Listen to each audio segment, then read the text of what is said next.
So, first off, I have to thank you for that round of applause. Last year at the Decatur Book Fest, 2016, we publish 300,000 copies of the program, the insert for the book festival, and in 2016, we printed the inside.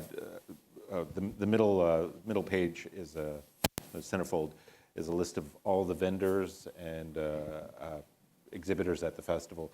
And in 2016, we published the 2015 list, 300,000 copies and distributed throughout the city of Atlanta. So, website schmebsite.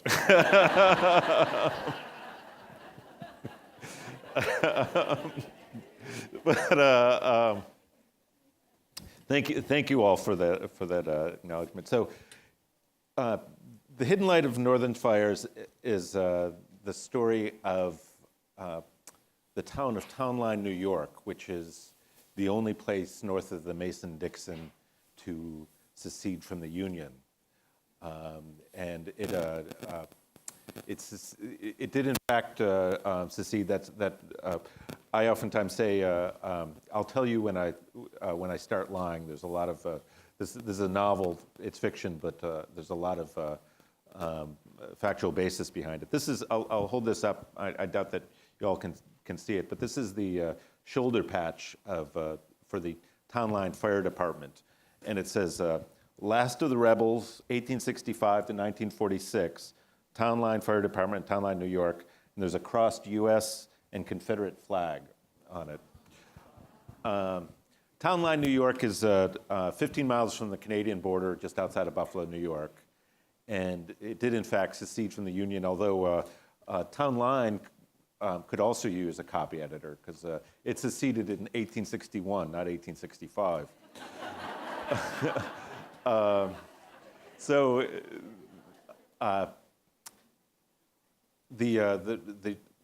story. So Townline was founded by a guy named Nathan Willis, who came west from Vermont in 1811.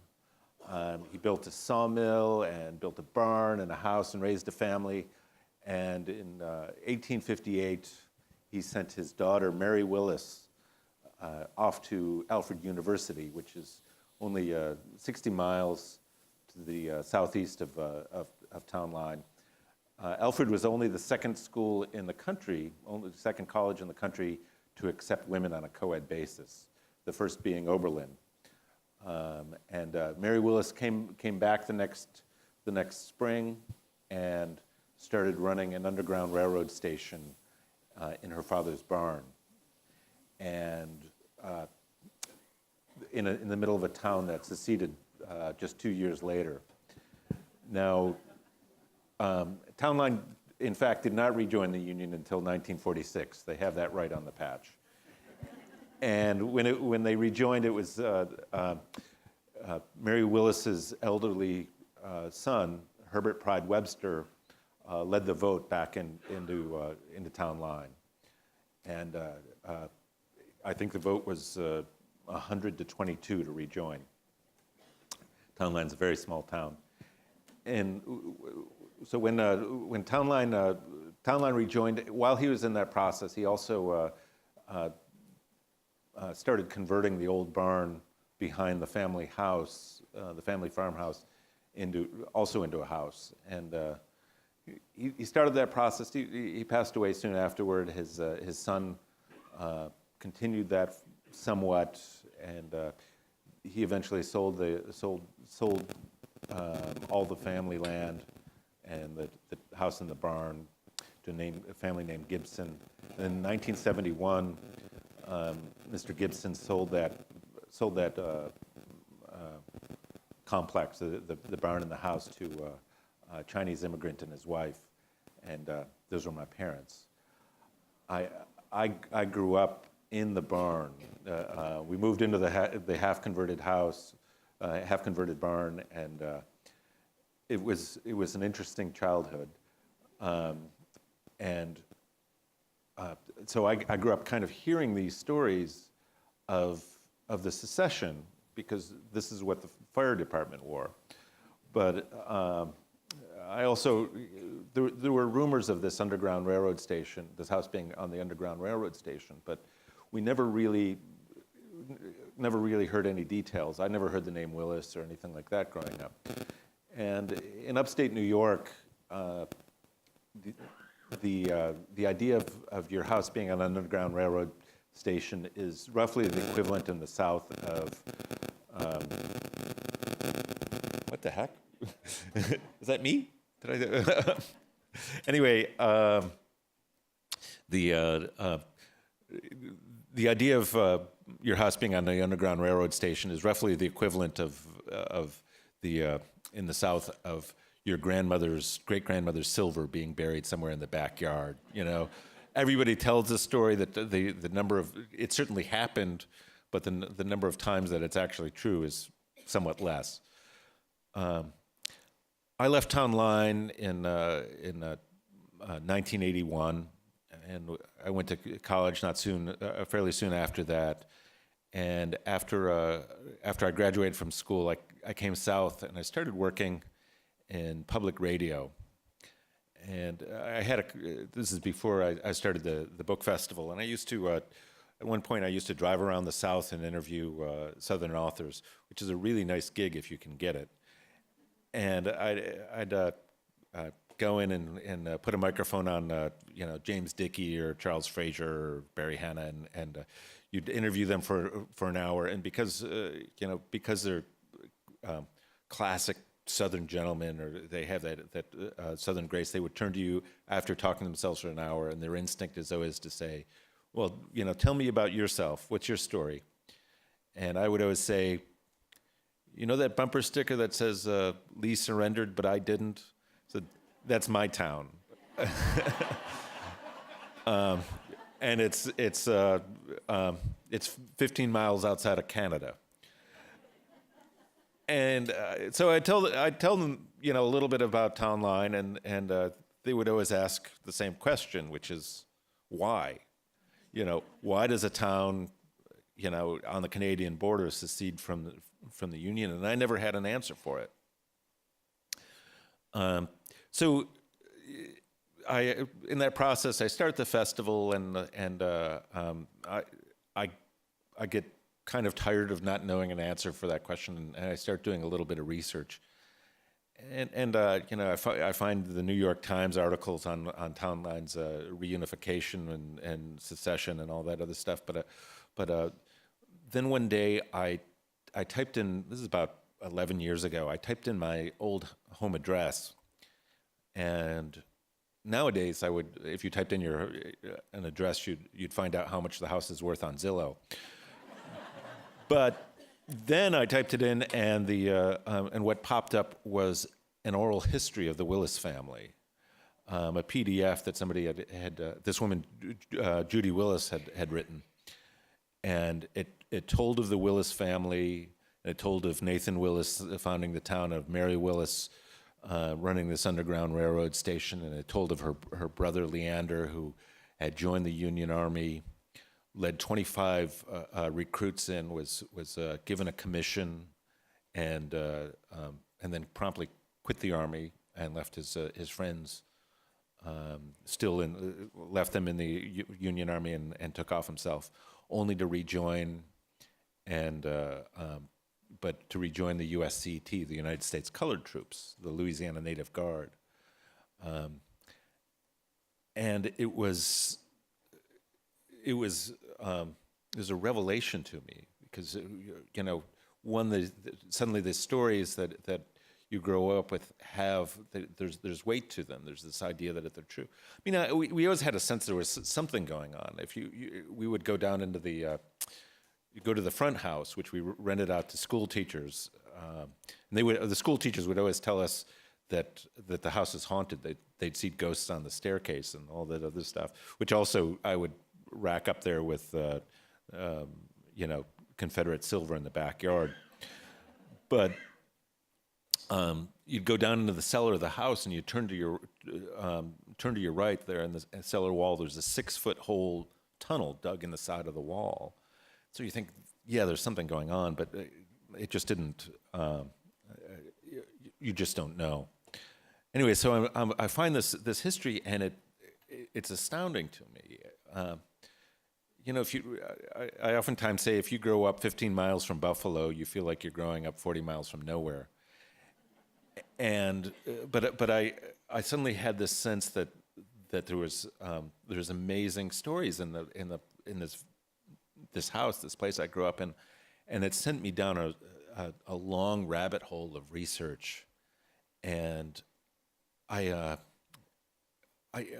found that essentially Western New York was, the things I was discovering is just astounding, and I found that essentially Western New York was the most radical place in the world in the first half of the 19th century. And that seems like a ridiculous statement, I know. Buffalo, New York, nobody thinks of Buffalo, New York as a radical place. But if you ask yourself right now what is driving our national conversation, the most important factors are probably on a domestic level are the women's rights movement and the civil rights movement. These things are front and center to our national conversation, and the civil rights or the women's rights movement starts. If you were to ask a historian, if you're going to pinpoint a moment when it starts, you'd say 1848, Seneca Falls, New York, when Elizabeth Cady Stanton put forth her document demanding suffrage for women, and a list of expectations for women in America. That's Seneca Falls, New York, is 50 miles, 60 miles east of Town Line, New York. This is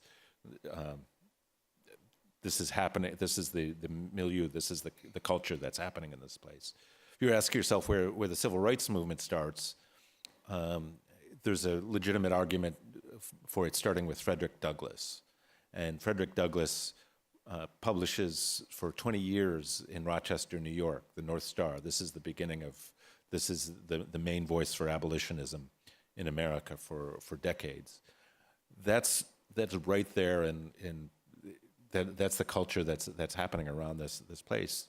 Meanwhile, there's this town that secedes in the middle of all that. And I can't even, and I'm reading this. I don't know this as I'm growing up. This is the idea of what a rich cultural history this is. Seems completely foreign to me, and I spent years going and researching this and learning kind of the cultural history of this place, and having spent so much time with Southern writers, I came to think of myself as, in some ways, bringing a Southern sensibility of history to a territory that people don't look at in the same way, and that helped drive this process for me. And I at first I never thought I would write a book. I just couldn't stop researching. I couldn't stop digging into history, and I found the story. So Nathan Willis had owned 1,000 acres at one point, owned all of Town Line and a big chunk of neighboring Alden, New York, and he had sold rights for a rail line through his rye field, which I grew up watching the trains across the highway, watching the trains pass through that field, and I would go up north and do all kinds of research just because I couldn't stop, and I went to Batavia, New York, to the Holland Land Purchase House Museum, and hanging on the wall was the train schedule for Lincoln's funeral train. And it said, Alden, Wendy, Town Line. And I realized that Abraham Lincoln's funeral train passed through my farm. And then I did some research, and it turns out that the funeral train followed the exact same path as the inaugural train. And so suddenly I realized that Abraham Lincoln passed through the farm I grew up on twice, alive and dead, and nobody bothered to tell me.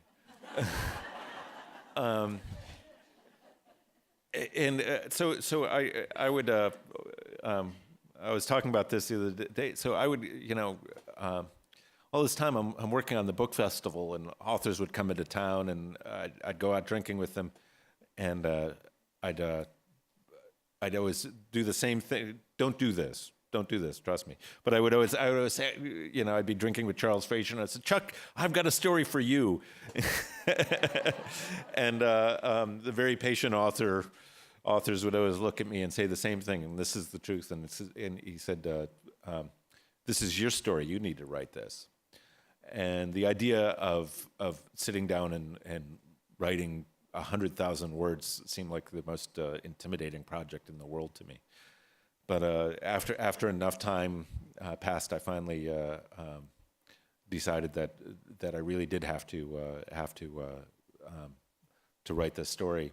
And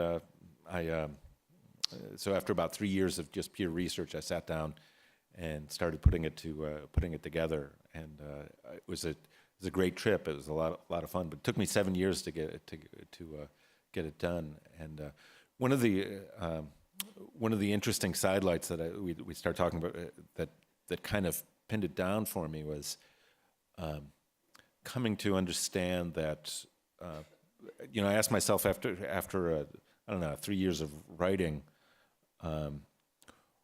what was happening in Canada at the time. And that's a whole other really weird, intriguing aspect. Almost nobody thinks about Canada during the Civil War, but in fact, Jefferson Davis assigned a guy named Jacob Thompson, who has a very interesting history in himself, to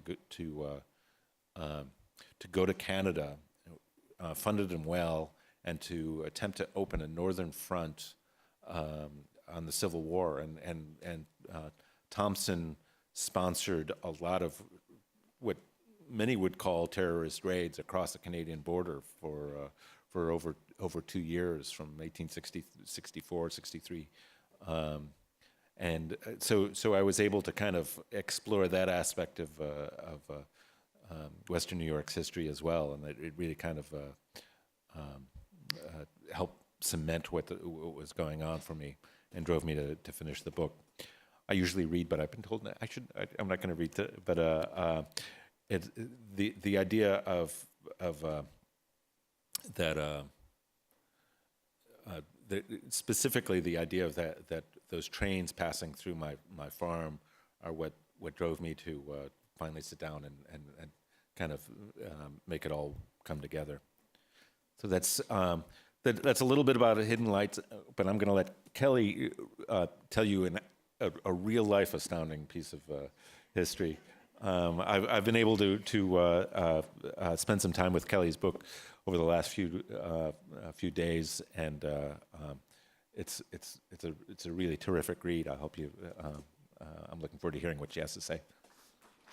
Thank you, Daren. That was awesome. And I too have read the first couple chapters of Daren's book, and it's an amazing read, and it's so well written. And so you hear the compelling history behind his novel, and then to know also that the book not only does not disappoint, but it's just marvelous is really, for me, was really satisfying. I was really happy when I started reading it, having heard a little bit of the history. So before I begin, I'd like to thank the Hoover Library's board and staff and volunteers for putting on this amazing event. I told one of the library staff in the bathroom that I'm actually a fangirl of libraries, which I know is just really strange. Libraries are really important. And then in my talk, I think you'll see at least a little bit why libraries are important to me anyway. But I just also wanted to thank you guys who support writers and booksellers and the library through your attendance. It is amazing that so many people are right here because they love books and love stories, and I just am kind of on a high for that. So thank you so much for being here. So I'll be talking today about my memoir, We Are All Shipwrecks, and a little bit about why and how I wrote it. When I was 8 years old, my maternal grandfather took me to meet the homicide detective who had worked on my mother's case. We had brunch at the Yankee Whaler, a waterfront restaurant at Port Sakal, this tourist trap come New England fishing village in the LA harbor. I loved going there because my grandfather and I would always order Shirley Temples, and Marilyn, my grandfather's second wife, would order champagne cocktails, and together we'd watch the boats go by on the main channel. But on the day we waited for Detective Varney, there were no fancy drinks, and the channel was empty. When the waitress showed the detective to our table, he grinned at me and said, "You turned out to be a pretty little girl now, didn't you? The last time I saw you, you were a bitty thing." He held his hands about a foot or so apart to show me how small I was. Well, one night when I was 3 weeks old, in 1976, my mother, Michelle, had left me in a motel room in Hollywood. She'd laid me in a pulled-out dresser drawer because she didn't have a crib and tucked my baby blanket around me, and then she went out into the dark. Her body was found on a hillside the next day, and Detective Varney was the man who'd found me in that room and gotten me to safety. As we ate, I wanted to ask Detective Varney what my mother had been like, but then it occurred to me they'd never actually met. I wanted to ask him about my mother's case, but I couldn't think of any questions.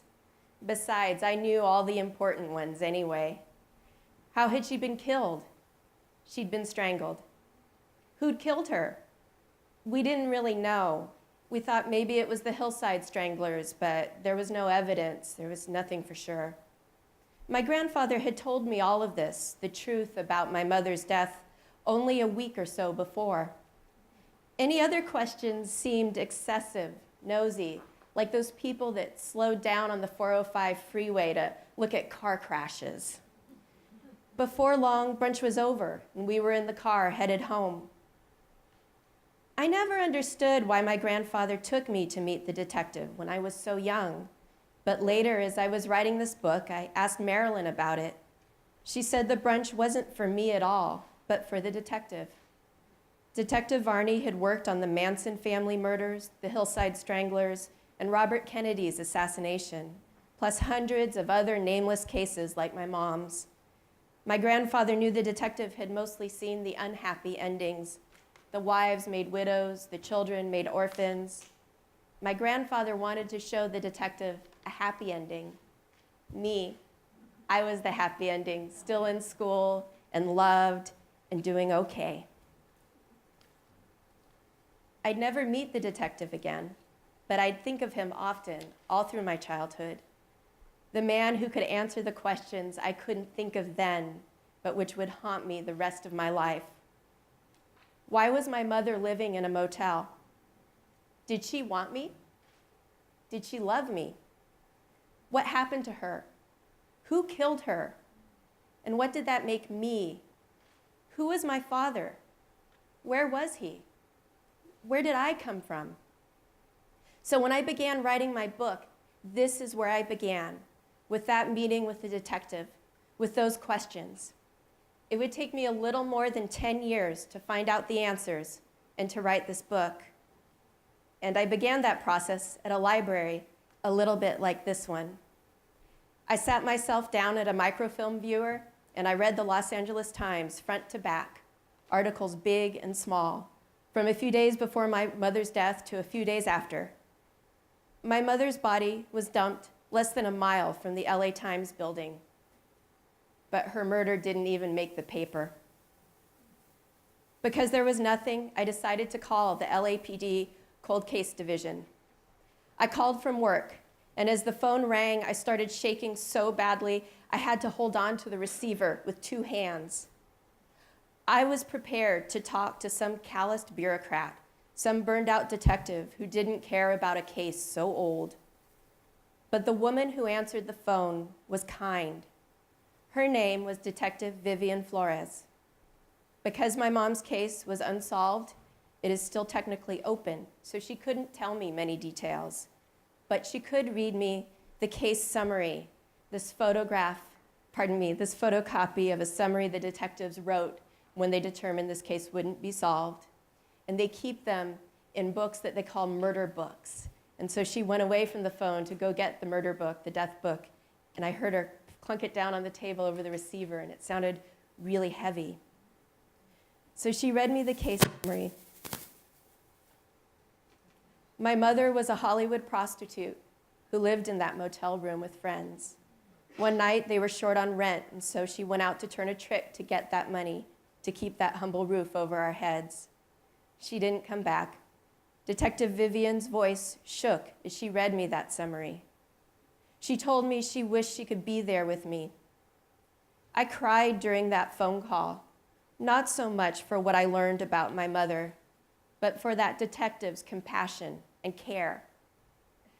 The case summary was signed by the original detectives on my mom's case, Detective Orozco and Detective Varney, the detective from that brunch when I was 8. Because I called, Detective Vivian sent my mom's personal effects, still stored at the LAPD in a warehouse in a box, out for DNA testing. Testing takes several months, and so while I waited, I decided I'd try to find Detective Varney. But I couldn't find him. There was no trace of him on the internet. And when I emailed Detective Vivian to ask about him, she never wrote back. My grandfather, who was English, had all these stories about himself. He claimed to be a baronet related to the Earl Grey of tea fame and Lady Jane Grey of beheading fame, a commander in the Royal Navy. He said he'd worked in Hollywood as a scriptwriter, a director, and been best friends with movie stars like John Wayne and Vivian Leigh. And somewhere in between all of that, he'd been a chef at the Savoy, a doctor, a marathon runner, and a race car driver. But while he had dozens of stories about himself, my grandfather never seemed to be able to tell me much about his dead daughter, my mother, no matter how often I asked.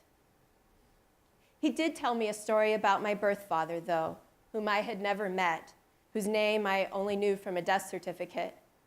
He told me that my father was in jail when my mother was killed, and that when he found out, he tried to use me to get out of jail.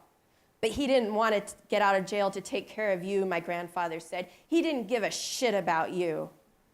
I was so scared that my father would get out of jail and take me away from my grandfather and Maryland, the only home I really remembered and knew, that I don't remember even ever asking about him again. By the time I grew up, I didn't know which stories to believe. And so if the questions about my mother were a reason I started writing this book, so also were the questions I had about my grandfather. Who was he, really? And what did that make me? Now, some of my grandfather's stories were true. He really was involved in the film business. He owned an adult video store just east of LAX in Inglewood. It was like any family business. It took a lot of work, and a lot of that work had to be done at home. Even though Marilyn and my grandfather tried to shield me from it, I grew up surrounded by boxes of videos, dildos, inflatable dolls. And that's how I learned about sex. And I was pretty sure his stories about the Royal Navy were true. After all, my grandfather was obsessed with boats. And when I was in 6th grade, he moved us on board, our family on board a boat in the LA harbor. Now, when I say marina, some of you think of beautiful blue water and shiny white yachts, but Donahue's wasn't like that, and neither was our boat. It was in the back end of the most industrial part of the second busiest port in the world. The dock was rotting, and there wasn't enough electricity to work a TV. I'd fall asleep to the smell of raw sewage from our holding tanks. The rent was cheap there, and so our neighbors were fishermen, drug addicts, factory workers, truck drivers, prostitutes, people on welfare and disability. My grandfather had always been a difficult man to live with, loving, but also prone to sudden rages. And when I was in 8th grade, he lost most of his vision in an accident and became bitter, disabled, isolated. Marilyn started drinking. And as my life with Marilyn and my grandfather got harder and harder, those humble people in the marina took me into their lives and in a very real sense helped raise me. An old woman named Annie taught me how to garden in the marina's parking lot. And of course, she let me think I was helping her, but really she was teaching me how to work and how to use my hands. A guy named Wade who always wore this cap that said "shit happens" with fake bird poop on the bill, who drove a used hearse with a rainbow racing stripe and had a pet iguana. And we all thought he was on welfare fraudulently. We thought he was on disability fraudulently because there didn't seem to be anything wrong with him except that he started drinking at like 8 in the morning, right? Budweiser. I don't think I ever saw him without a can of Bud in his hand. But he was secretly dying of ALS. And so Wade taught me not to judge people on appearances. I started writing my book because of the mystery of my mother and my grandfather, but I finished it because I wanted to pay tribute to the people at that marina and my grandfather in Maryland and the dozens of other strangers in my life who loved and helped raise a child who wasn't their own. Because it was because of them, I really did become that happy ending my grandfather tried to show the detective. But the marina was torn down shortly after I left for college. And all those people were forced to leave their homes, and in the high prices, rents of Los Angeles, I don't know where they ended up. If they ended up on the streets or in a trailer park or who knows. And so the only place that little community, that marina lives on is in my book. So the first rounds of DNA testing came back negative. There wasn't enough DNA on my mom's clothing to test. And so one thing you may not know is that across the country, our cold case departments are not well funded and they're understaffed. And so cases like my mom's only get attention if someone cares enough to call about them. And so I figured I owed my mom that. Years passed. I kept checking on her case. I'd send an email every once in a while to Detective Vivian. And I kept working on my book. I kept writing it.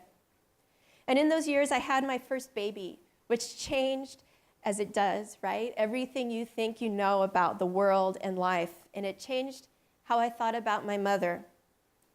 Because no one could tell me if my mother loved me or not. Because nobody was around when she had me. And she wasn't alive to tell me. And I didn't know my father. So I didn't know if my mom really, really wanted me or she just had me because she didn't want to get an abortion.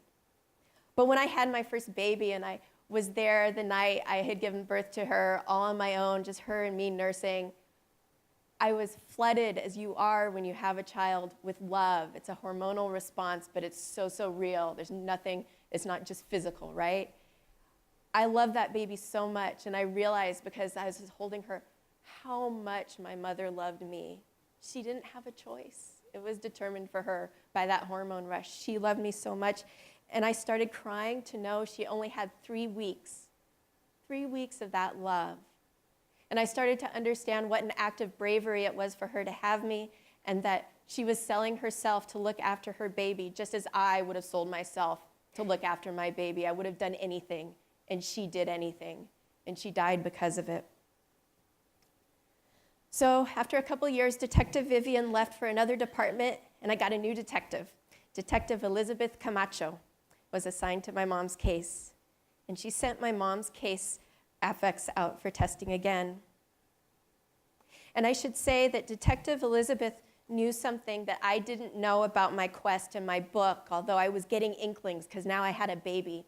One of the things I was saddest about having a baby was I had no family stories really to tell her, right? What could I tell her? Like, your grandmother was a prostitute and she was killed, and I didn't know anything about my father. I didn't know a lot about my ancestry. I didn't even know if any of the stories my grandfather had told me were true. I had no stories to tell her. I didn't know who I was. And Detective Elizabeth, I think she knew that. And she knew that what I really wanted to know wasn't who killed my mom or how. What I really wanted to know was who my parents were. What I really wanted to know was where I came from. And so one day she wrote me and asked if I wanted a picture of my mom. I didn't have a picture of my mom. And so she sent it. My husband said that night when we looked at it that I looked just like her. And it was the first time anybody had ever told me that I looked like my mom. One day, Detective Elizabeth wrote to ask me what I knew about my birth father. I told her my grandfather's story. "I don't think he was using you," she wrote. "He was looking after your mom right up until about her 6th month when he was put in jail. I have a letter he wrote Detective Varney from jail right after your mom was murdered. Do you want to see it?" Did I want to see it? And I'll say that that's been a refrain of writing this book. I published an essay about what I knew about my mother's family, and so she was part Hawaiian, but I didn't know anything about that. And this woman wrote from Hawaii, having read the essay online somehow. It's like, "I'm an amateur genealogist, and we're actually related by marriage. I have 30 pages of your genealogy stretching back to the 18th century, and Captain Otabaya something or other from Rhode Island, and a Hawaiian woman. Would you like it?" Yes, I would. Okay. So did I want to see this letter? And so she emailed it to me. And in that letter, my father, this name I'd only ever seen on a birth certificate, this name, I thought he was a bad guy, was frantically trying to find information about me, someone he called my baby. He wanted me to be placed with his sister until he could serve his time, but the social workers had lied to him, telling him I was still in foster care when I'd already been spirited away to Michelle's mother. I read that letter, and my whole world changed. I felt the floor rock, but it was just my knees buckling. My father wanted me. My father wanted me. "I have a picture of your father," Detective Elizabeth wrote later. "Do you want to see it?" Yes. It was a driver's license picture from 1998, the year I graduated high school. My father was in and out of jail all his life. Detective Elizabeth thinks he's dead now. He lived and died without knowing that his baby turned out okay. Before we hung up that day, when I talked to Detective Elizabeth for the last time, I told her, "I don't know how I'll tell my little girl these things, the story of her family. How do I tell her my mom was murdered?" And I could tell her sort of switch into really professional gear and like a really distance that was so helpful. She said, "You'll tell her when you're ready, and you'll tell her the best way you know how." And so that night when I was looking at the picture with those ears, those words ringing in my ears, my little girl came up behind me. She was like 2 at the time to look at the picture, and she's like, "Who that?" And I was like, "It's no one. It's nobody. It's just a man." And I realized I lied to her for the first time about where she came from. And I realized I never wanted to do that again. And so you better believe I finished that book, because one day it's dedicated to her, and I hope she'll read it. I asked Detective Elizabeth that day, the last time we talked, if she knew where Detective Varney was. I asked her twice. And actually, sorry, I should say I emailed her. I didn't talk to her on the phone to ask her that. I emailed her, and she didn't answer. And that's when I realized that those detectives were protecting him in his retirement from getting bothered, right? And so right before my agent began sending out the manuscript for this book, I fact-checked it as best I could. I looked at old photographs, verified dates and places, and I Googled almost every proper noun in the whole book. And I Googled Dudley Varney. And for the first time ever after 10 years, I got a hit. Detective Varney had written a reminiscence of his career, and it had been published in this anthology of LAPD memoirs. He wrote about it his first days as a cop, the Hillside Stranglers, Bobby Kennedy.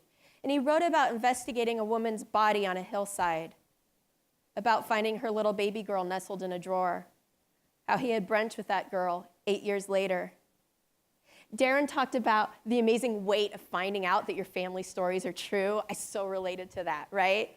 Because when you write memoir about your really strange life, you start to doubt that it really could have happened that way. But here is Detective Varney writing about me. And I wondered if he was still alive, how I would get hold of him. I looked and I looked, I couldn't find anything. It turns out librarians can answer questions like that. They have master's degrees in that stuff.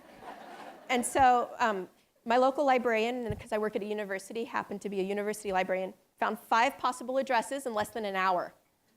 And so I wrote 5 different letters, well, for the same letter in 5 different envelopes.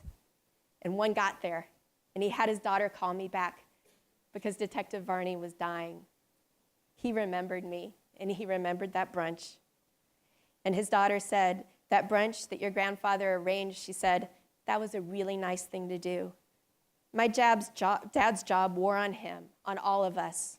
Your grandfather showed my father a happy ending. Thank you.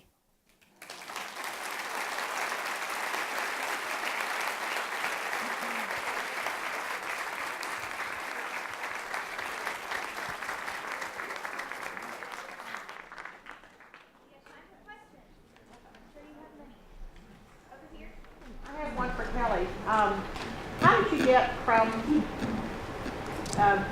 California to Swan? Oh, so that's in the book. I spoiled some things for you, but not that. So, where to start? So my stepmother, Marilyn, became very conservative and a Christian towards the end of my high school career. And so she did not want me to go to any Ivy school or state school that might brainwash me into liberalism. And so she gave me the National Review. I think it was a one-off series. She gave me the National Review Guide to Colleges, and I was allowed to pick any college from that book. And Sewanee appealed to me because they still wore gowns, and they had a volunteer fire department and 10,000 acres of trees. There's not a lot of trees in LA where I grew up, and that is entirely what I based my college decision on. And they gave me some money, which was also helpful.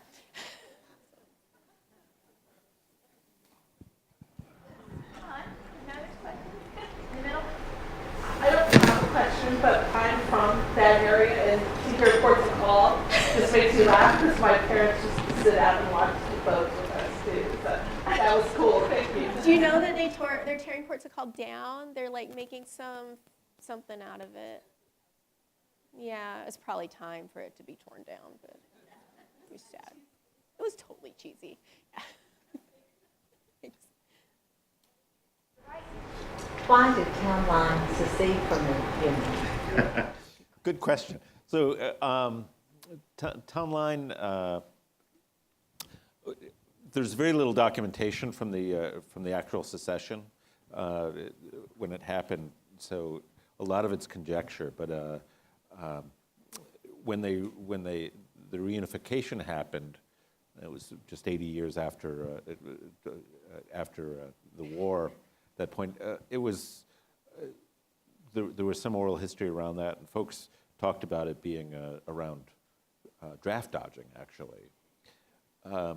When I started doing some research, if you look at the map of Town Line from 1865, which was one of my big discoveries, all the names are German, and it's still Town Line is still almost all German, and I found that all those families came over around 1849, 1850, and I asked myself what was happening in Germany, that there was waves of Germans coming over, and there was this wave of revolution and counter-revolution happening in Germany at that point. If you read any accounts of that from Bavaria and everything, and that it sounds horrific. There's child soldiers. It sounds like, if you read it, it sounds like Boko Haram or ISIS right now. And kids were being pulled off of the street and conscripted against their will and everything. So it was those Germans that fled, and in this case ended up in Town Line looking for a place to plant corn and potatoes and be left alone. Then 10 years after that, somebody says, hey, another civil war, another revolution, and I think that's the context of this so-called draft dodging. I think it's a reaction to a lot of personal history. This is for both of you, because your stories seem Kismet. very similar, and that you took years to write your book. So what do you do now?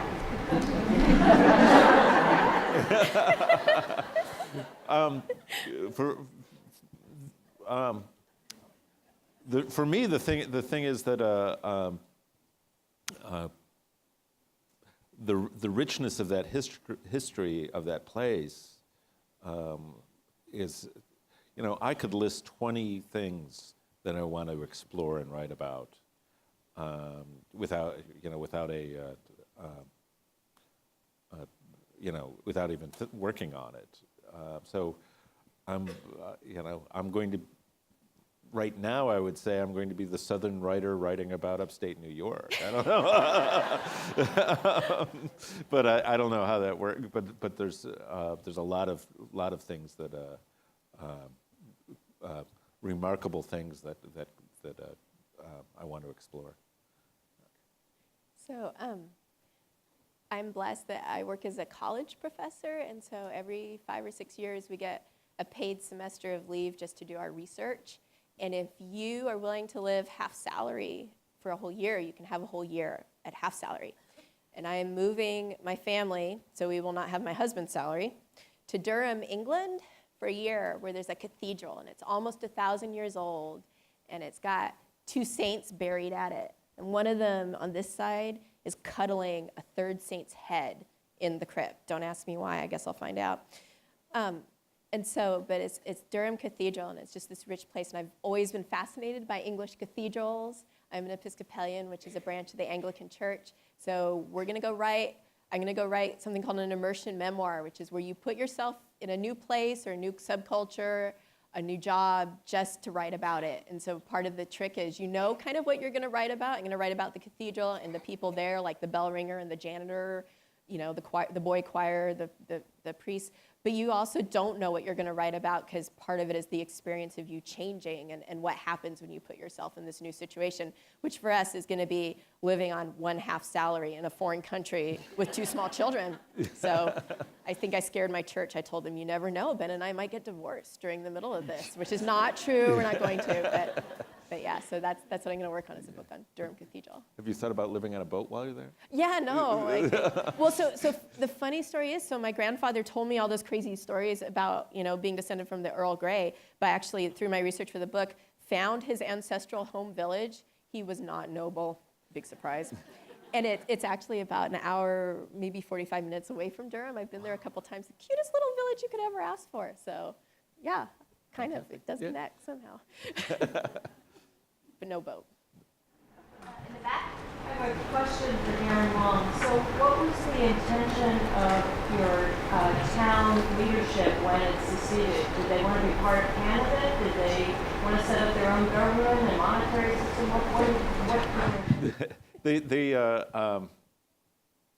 I don't think they thought it through that well. I mean, this is... All right. I mean, what do we have? I'm going to guess 200 people in the room here, right? So if you were to have this room and decide that Hoover, Alabama, and half of us were to decide that Hoover, Alabama was going to secede, that's what you get, right?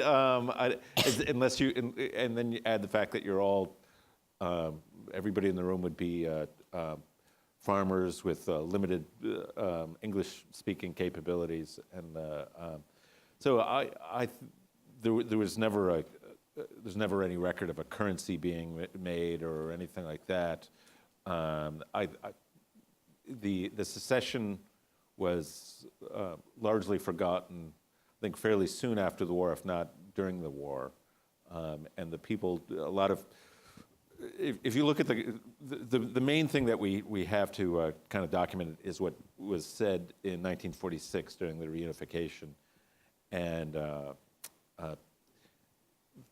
it's essentially like Fox News and CNN.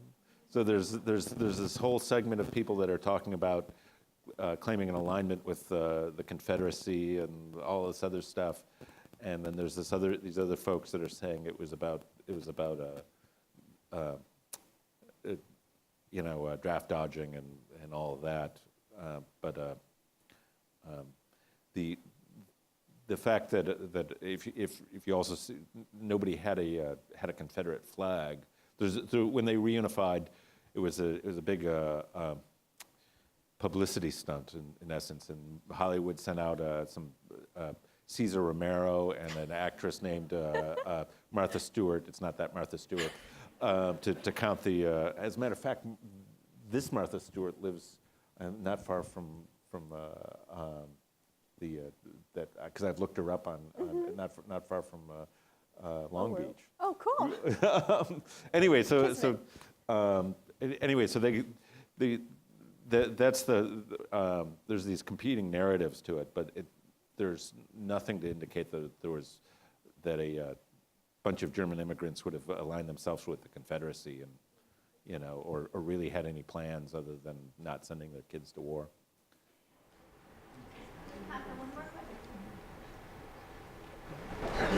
Does your family still own the farm where you grew up?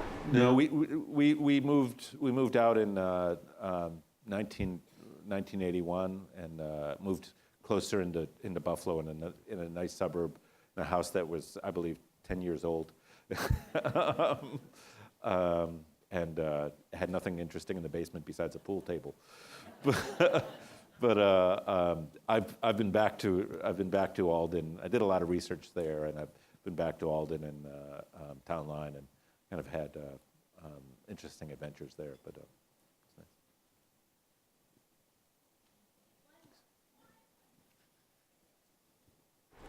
Did your grandfather have any relatives that you found out about and knew them? I haven't found any relatives of his. I found his ancestry, right? I could trace their ancestry to come. I don't think he had any that were still alive when I was researching that I know of. I did find, so I didn't talk about her much, but she's in the book, my maternal grandmother, so who was Michelle's mom. I did find finally her sister, so my great aunt, and she could tell me a lot about, well, somewhat about my mother's childhood and how lonely it was. She didn't really know her father. She bumped around from family to family. And she only just passed away, actually, about a month ago. And so I now know her two children a little bit. We're not close. We're very different people, but it's nice to know I have relatives somewhere. And I've yet to find anything, my birth father. I must suck at Ancestry because I can't find my birth father's anything on there or family, and I know they're out there, so I'm hoping some of his relatives might read the book and contact me.